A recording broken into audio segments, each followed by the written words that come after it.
Hello and welcome to another live stream here. It's Wednesday, November 27th. Today I'm going to talk a little bit about pentatonic scales and talking about working with pentatonic scales to help you play through some progressions that you might find a little bit challenging to do.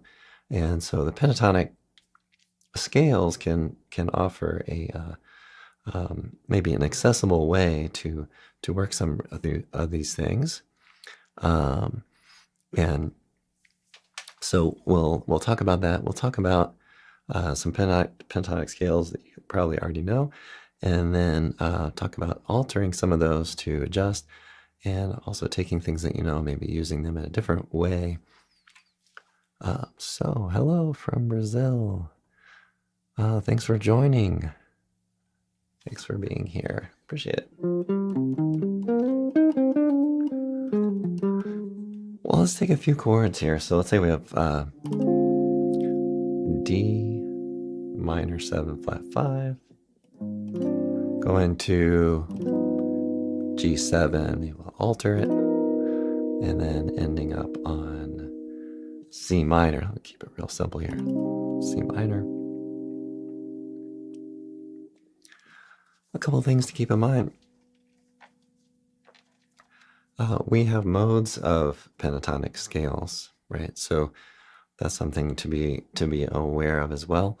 And then we can have different types of pentatonic scales. So you can think about scales as parents, and then the modes as being kind of details within that, or maybe in a sense the children of that. I don't know. Let me know your thoughts on that.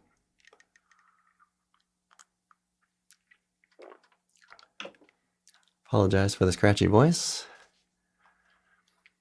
But yeah, let's talk a little bit about that. And if you are enjoying this video, please like, subscribe, turn on notifications. Live streaming 2 times a week right now. This is the midweek Wednesday live stream, Wednesday morning. And I've been live streaming on Sundays as well, also at 10:30. Okay, so let's say we have let's have a real simple C minor chord here. Let's say we have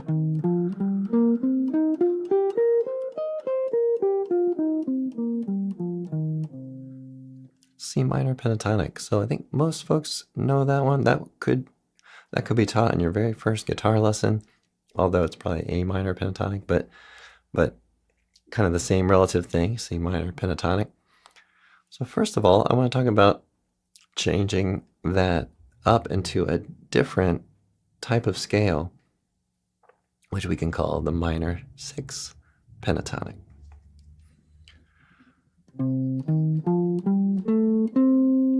Okay, so what I've done, and you can use, and this is a great thing for music, use things that you already know as a springboard for just branching out and trying different things. So don't have to build all from scratch. And in the previous live streams, I've talked a lot about plurality and the interconnectedness of all these notes. We only have 12 notes, so a lot of overlap, a lot of commonalities, right? So we can take C minor pentatonic. Let's say we work up to this note. Instead of playing this note, we'll play this note here. Okay, so that's a B flat and an A for folks who know your notes. And if you don't, please learn them.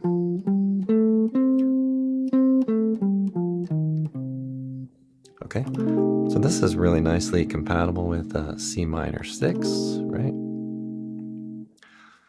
That's a great place to start on these, but I'm gonna get into a lot more different things here. We're gonna talk about the minor 7 flat 5, the altered chord, G7 alter, and then back into that C minor 6. So got a question here. Which pentatonic scale should I use on a chord progression? The one from the 1 chord. Yeah, that's a great question. Because there are different approaches to how you might play and improvise on a tune, and I like to think about this in terms of language, really.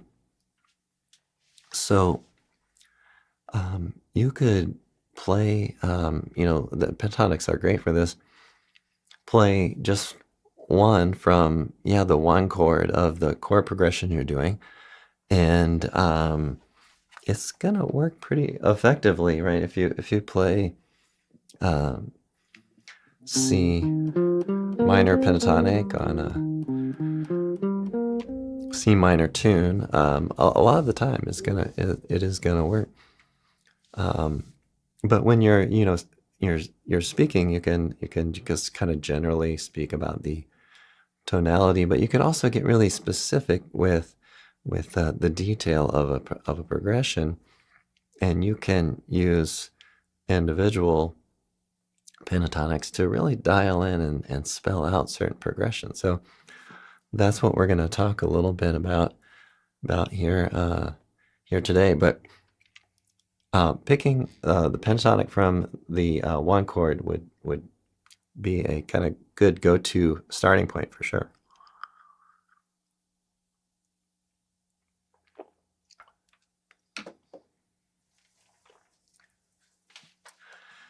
Okay, so this pentatonic scale I just talked about, sometimes called the minor 6 pentatonic. Sometimes it's referred to as the dominant pentatonic from the F, right? So that's also very effective for dominant 7th chords. So if I had an F7, for example, right, I might play like this. So that would be like root 9 3 5 flat 7. So then you can learn that throughout the neck. And just as a side note, you can use these for outlining 2 5s, right? So you can play C minor pentatonic and C minor 6 pentatonic to outline a 2 5. So that's kind of a nice, kind of easy way to get some motion, get some voice leading and all that. All right, so I'll mention a little bit. I started a little bit late. I actually made a mistake here. I went live automatically on X.com and Facebook.com, and then I forgot to hit the live button on YouTube. So I don't remember what I talked about when, but I kind of started over 5 minutes late. So I apologize if I repeat myself here, because in a sense, I'm kind of doing that because I don't want you to miss anything. But I'll mention I just released the an All of Me preview video, short vertical video on melody. I'm going to play a simple single line melody lesson on, and I think I'm going to release the lesson, the full length horizontal video on Friday or Saturday. So I hope you get to check that out. So I just thought I'd give a little plug for that upcoming video. I'm not sure if that's the take I'm going to use. The one I did in the short. There's one take I think I like a little bit better, but I felt that one of the notes wasn't, the attack on one of the notes wasn't as clean as I liked it. So anyway, I'm on the fence about that.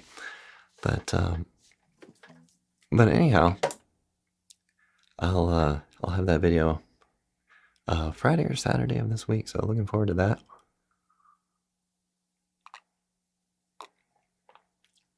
And check out our new merch section. I've got my C minor pentatonic drills, PDFs. I don't know if that shows up on your screens there, but and I've got some mugs and things to promote the podcast.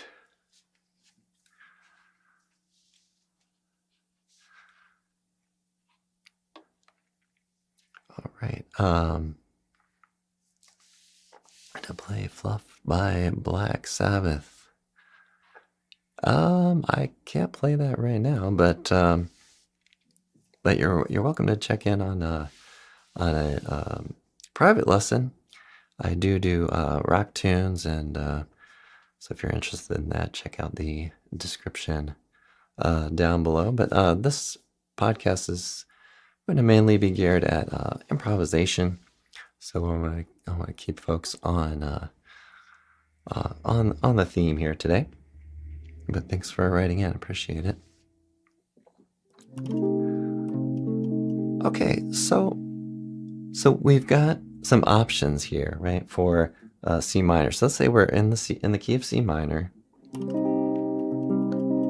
and we know we could play, the minor pentatonic. We could improvise on that. And we know we could play on the minor 6 for just a different flavor on that, right? So let's talk a little bit. We're going to work in reverse of the progression here. That way we always know where we're going. So we're going to talk about the G altered and some pentatonic scales for that. Okay. I apologize if I mispronounce your name, but I'm gonna take a shot at it. Zubriki says, it occurred to me that in a chord progression, I could use a pentatonic scale from a chord tone from the one chord. Okay, I think if I understand your meaning, right, you could take a chord tone and build something out of that. Yeah, absolutely. That's a great point. So to add color to your sound, and you'll hear this in Wes Montgomery, for example, or all lots of players. You have C minor. Okay, you might play G minor pentatonic. Right, so that's going to give you like kind of a 9 sort of sound on that chord, and it's going to hit on quite a few of the chord tones. So there's that. So I've got another comment here. P Daddy, Puff Daddy. I don't know any of that material, so sorry about that. Okay. So yeah, that's a great point. You can pick a chord tone, and this is a really beautiful thing about practice and improvisation, something that really appeals to me a lot personally, which is to experiment with things, and don't be afraid to find things that just aren't working too, right? So you might just try something from any spot. So and sometimes you end up working in a circle. So let's say you had you wanted to build something from the third of, or the flat third of C minor. So you might say, okay, well, maybe E flat major pentatonic, right? And then say, oh, okay, we're just that's just a mode of C minor pentatonic anyway. So you say, oh, okay, there's that. So all these these things really offer insights, right, into what we're doing, what we're playing. So yeah, let's get into that G7 sharp 5. Altered tells us that all of the tones that are not just the core tones, or not part of the shell voicing, you might say, are altered, right? So you've got this tone, all these tones are shifted away from what they would be, say, in the like a mixolydian or something like that. All right, so here's a great progression, or not progression, but pentatonic scale. Play a pentatonic from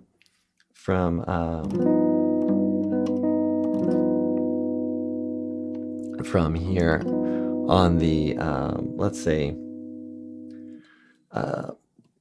D. Let's say we have D flat, or let's say well, let's go with what we had earlier. So we remember we had this.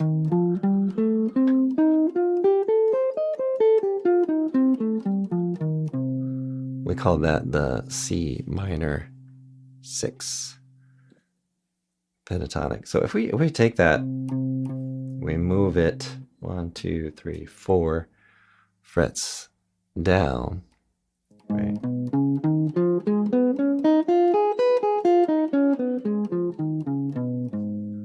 Right. Then that's going to give us something that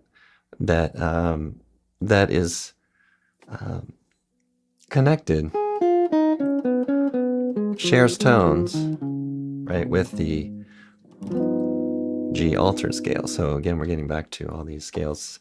7-note scales, pentatonic scales are 5-note scales.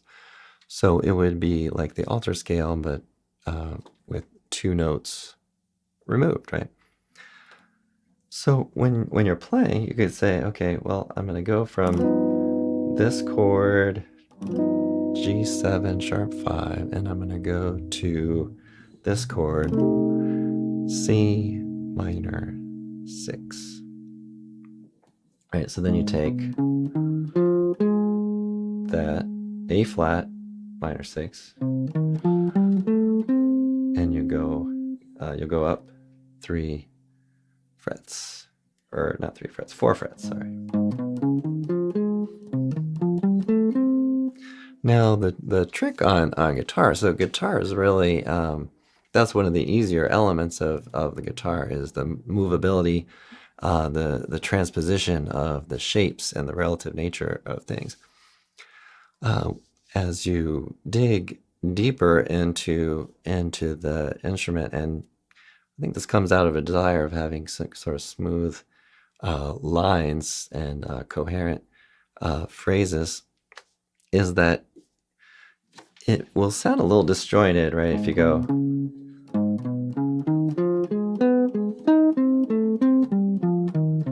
and it almost sounds kind of obvious or something, So then you can say, well, I'll try to play kind of in position here.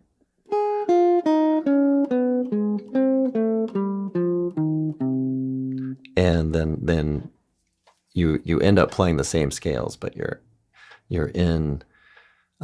moving into a different pattern shape, but you're staying in a close position. So that can help connect your lines, connect your harmony as we go. So just to summarize here, so far we've talked about C minor pentatonic and the C minor 6 pentatonic. We've talked about F dominant pentatonic, which is how you might hear about these points. Remember, there are modes of these pentatonic scales. So, but there's only really one note difference between the scales that I'm talking about mentioning here.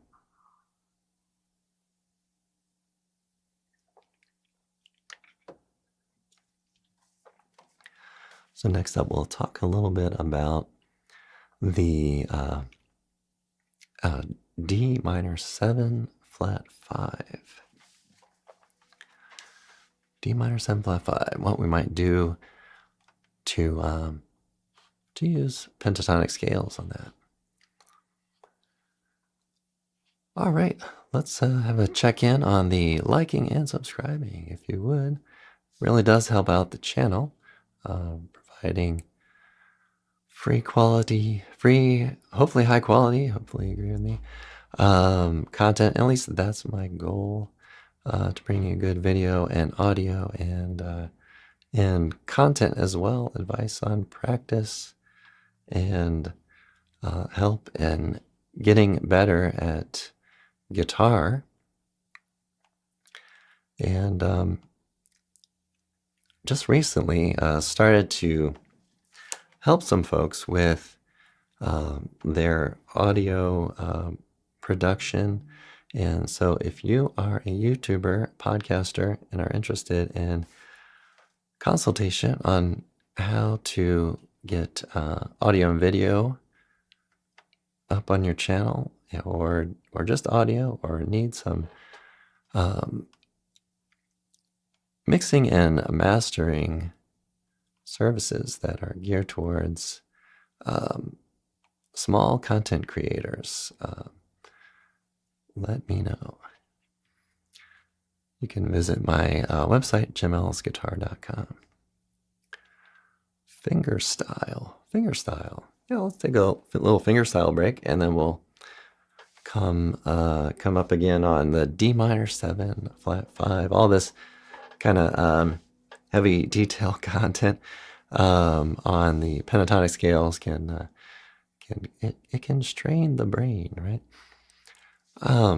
So fingerstyle guitar, for folks who are interested in it, start with, well, there are a couple approaches maybe, but if you're into like pop music and steel string guitar, start with Travis style picking. Okay, so you're just gonna do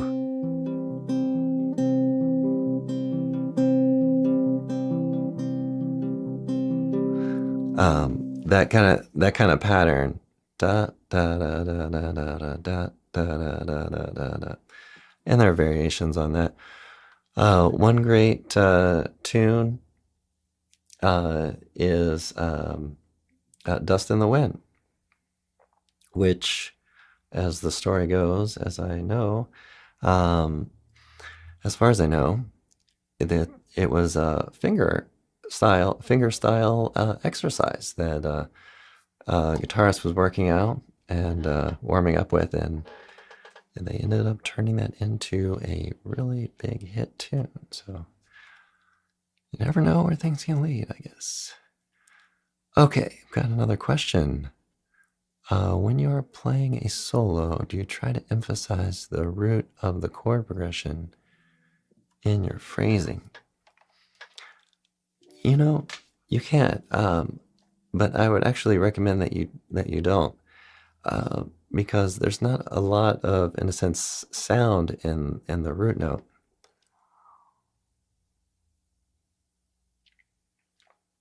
And what I mean by that is you're not going to get a lot of color or anything. There's it's almost like a, you're repeating usually, and oftentimes, if the bass player is playing the root, which they will be playing a good bit of time, then it's already being stated, right? So you might focus more on the third and the fifth, and maybe even the seven if you're using seventh chords.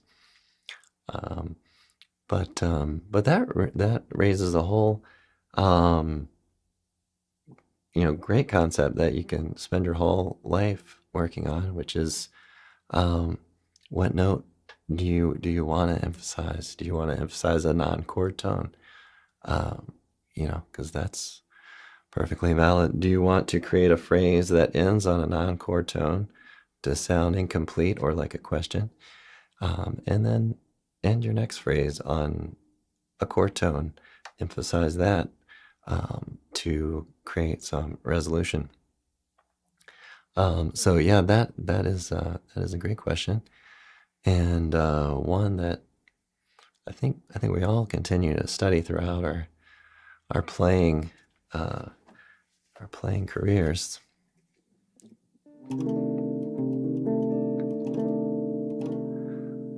All right, so one big takeaway I think for folks to try out is this pentatonic scale. It's just one note different from the minor pentatonic scale. So let me revisit that real quick. So we have the minor pentatonic, and then we have minor 6 pentatonic, which that note that sits a whole step below the root note is now sitting a minor third below the root note. So it may take some time to work that into your playing, or maybe it's already there. I'm sure folks are in all different places, but this particular scale type can be extremely helpful on the next chord we're talking about, which is D minor 7, flat 5. Okay, so if we have, let's say,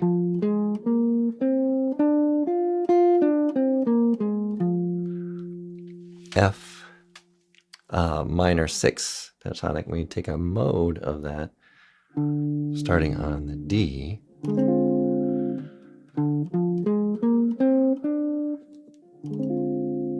Right, then we get something that works really nicely on the D minor 7 flat 5. And if you're having trouble with that at all, or if you relate more to the dominant pentatonic sort of approach, it would be B flat dominant pentatonic, which you could apply to that. So we'll look at stringing these all together, and then I'll talk about maybe another approach on the D minor 7 flat 5, which can be a little bit of a tricky one to negotiate.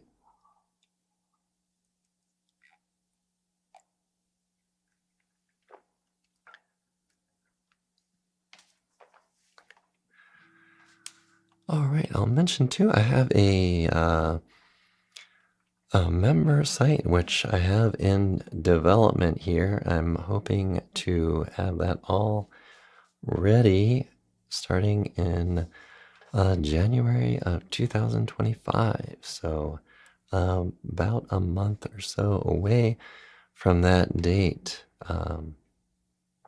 This is going to be kind of a community-based subscription type of community with forums and interactive content, including the Fretprints app, which I'll probably share on the channel a little bit here and there.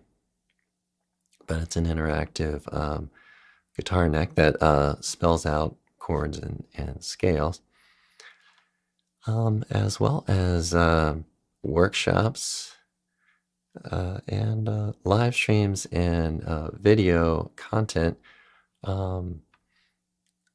And I plan to as well have user submitted materials so that I can give my take and advice on ways to improve.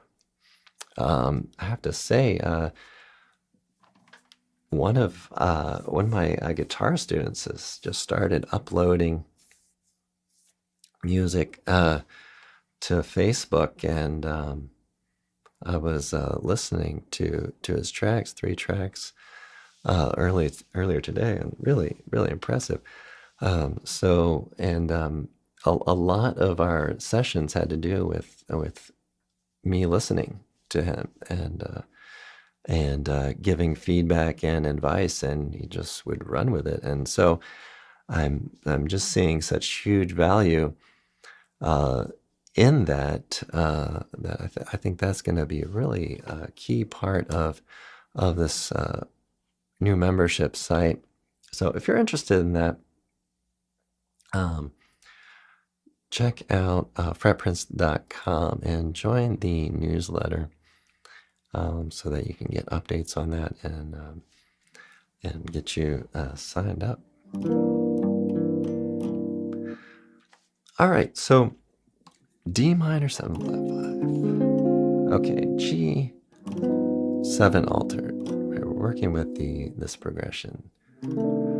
C minor 6. Let me just mention a tune. I'm mentioning this way too late, honestly. So you can do this on lots of tunes, but try these concepts out on Blue Bossa.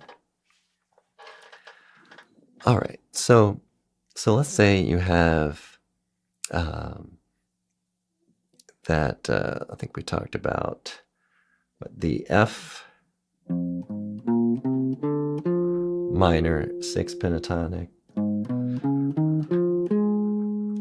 the A flat minor 6 pentatonic, and then the C minor 6 pentatonic. Try those out, experiment. So this would be the F minor 6 pentatonic you'll be using, A flat minor 6 pentatonic,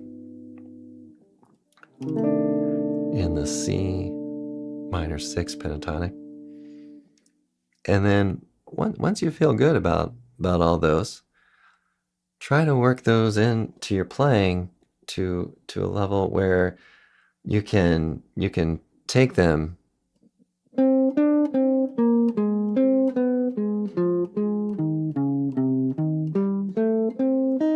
and kind of be able to play in a smooth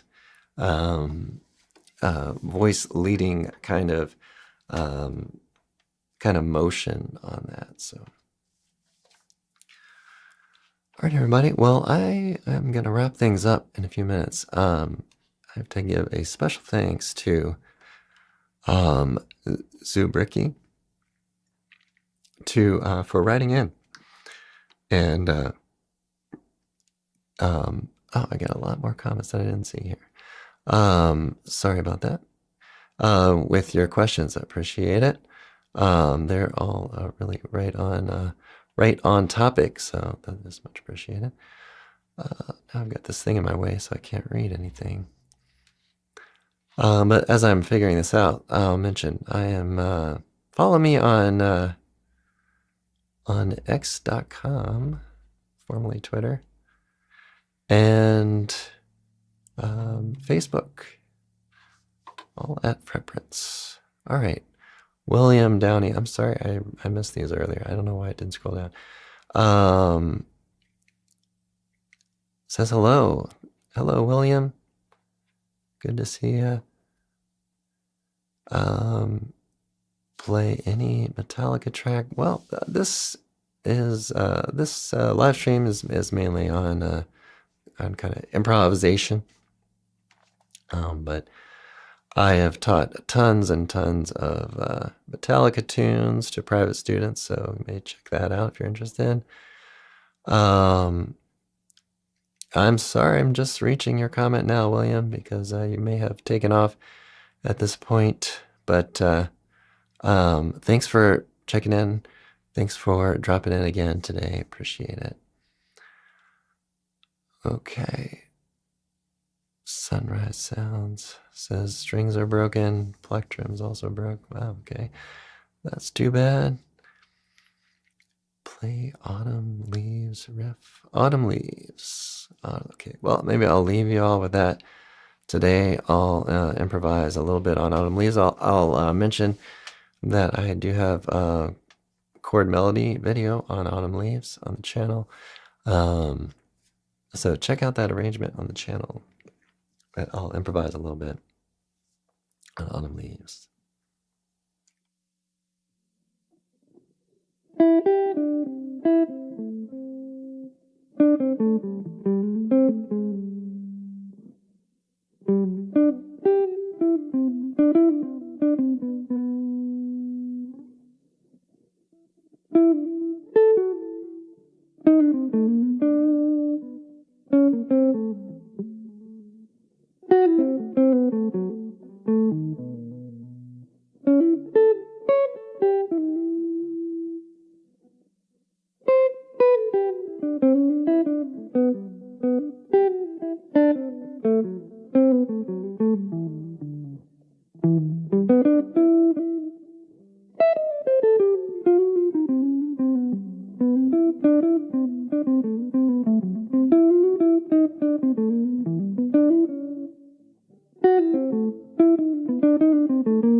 All right, everybody, thanks so much for joining.